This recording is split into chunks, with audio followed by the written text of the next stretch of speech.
Hey, my name is Derek Rivers, and I'm doing my study on gender differences in sports media.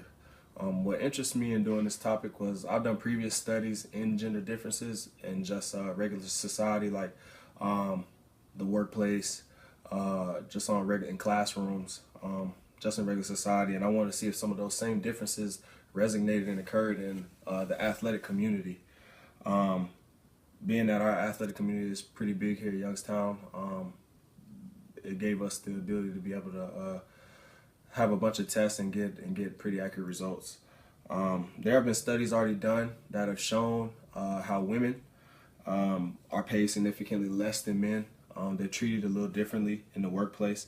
And some of these differences from the study have shown that some of these same differences show up in sports as well through media. Um, uh, Automatically, women this day and age normally have less audiences at their games.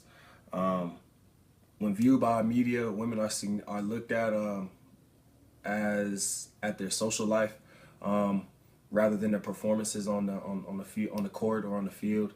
Whereas men, they're normally looked at for their performances. If you, for instance, for example, if you talk about Russell Westbrook or James Harden or anybody right now, they're always talked about the performances. But if you look at Serena Williams or somebody or one of the star female athletes in our community, they always talk about outside of her performance for a little bit. Then they talk about her social life, where she's traveling, what she's wearing, um, what she's doing in the community, which is awesome. But they kind of go away from their performance or treated equally. Um, so moving on to the lit review. Or moving on to the lit review. In our first article, we analyzed, or for in our lit review, we analyzed 7 different articles. In our first one, we studied men, women in sports, audience experience and effects, looks to analyze if sports channels were masculine, feminine, or neutralized.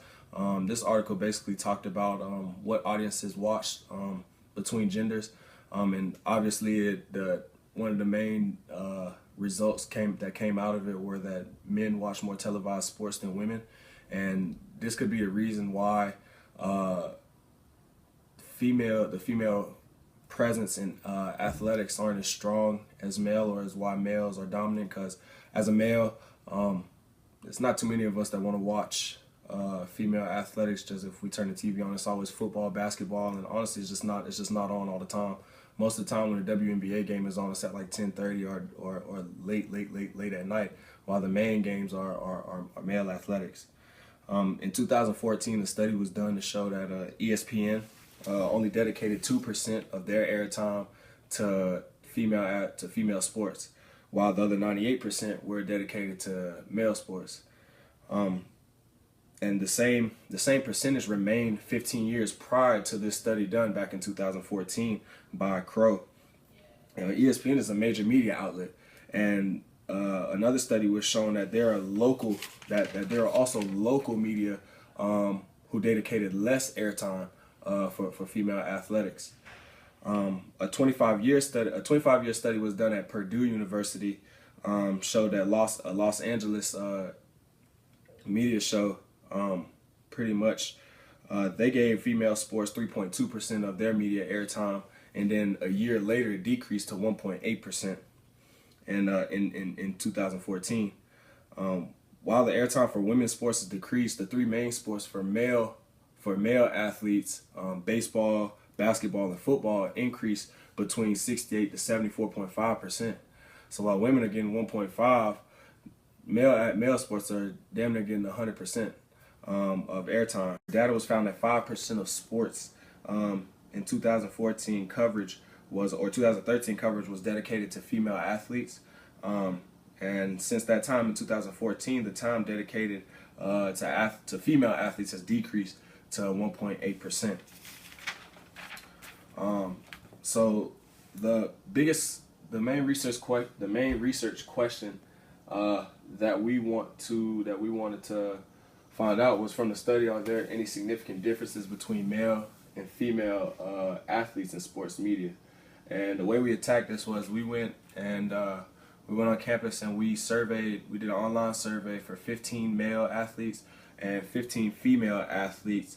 And we asked them roughly between 10 to 15 questions based on, from the survey, the questions were based on how much the media talks about them, how athletes feel the media portrays them when they are talked about or interviewed by media, and do they feel that male athletes or female athletes are paid less or more attention to by media. And from the results, we found that and then we also asked the question, what sports were watched more, just to see how it was, to see if it lined up with past research done. And we found out that women's basketball was watched the most, women's softball was watched the second most, and women's soccer was watched the least most. And when asked the question whether they feel, when we asked female athletes whether they felt like they were treated equal to male athletes, 90% of all female athletes that participated in our survey said that they felt like males were portrayed way more or got more attention or portrayed differently than females. They felt like they didn't ask about the performance, that they felt like nobody really cared or watched about their sport as much as they did for their male counterpart. And 90% of males, when asked, they felt like they were treated equally. So they felt like the media treated them equally, that they were interviewed the same, and that people on campus love both genders as well in the athletic community. And in the discussion, just from the results found, answering the question, were there any significant differences? Our results pretty much lined up with results from past studies done as well. That the male athletes are the dominant figures in sports. Female athletes are still portrayed differently. They still are looked at more for their social life rather than their performance on the field, and they're still treated not as equals to their male counterparts. And I guess things that we can do to fix that is honestly just make it more known. Have more of these studies done in the athletic community, so that eventually male and female sports add up, and then maybe they'll have the same audiences or the same fan base as male sports. Thank you.